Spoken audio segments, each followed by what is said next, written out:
শুভ দুপুর বন্ধুরা। কাল জামাই ষষ্ঠী ছিল, তো তোমাদের আগের ভিডিওতে আমি কালকে দিয়েছিলাম যে কালকে আমাদের ষষ্ঠী উপলক্ষে কোনো আঁশ খাবার খেতে নেই, নিরামিষ। তাই লুচি, আলুর দম তোমাদের সাথে শেয়ার করেছিলাম, ওগুলো খাওয়া হয়েছে। তো আমাদের প্রত্যেক বছরই পরের দিন খাওয়া দাওয়া হয়, তো ষষ্ঠী উপলক্ষে সামান্য কিছু আয়োজন। কেমন হয়েছে জানিও।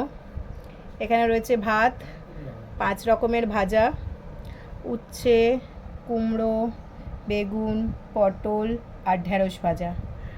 ওখানে দিয়েছি জল।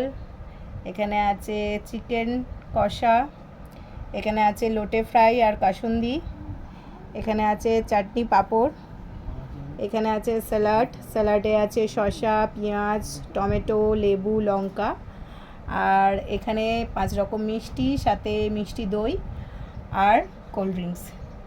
তো এই হচ্ছে আজকে রবিবারের আয়োজন। কেমন হয়েছে জানিও। ষষ্ঠী উপলক্ষে স্পেশাল খাওয়া দাওয়া রবিবারে। ভালো লাগলে লাইক করো, কমেন্ট করো। Thank you.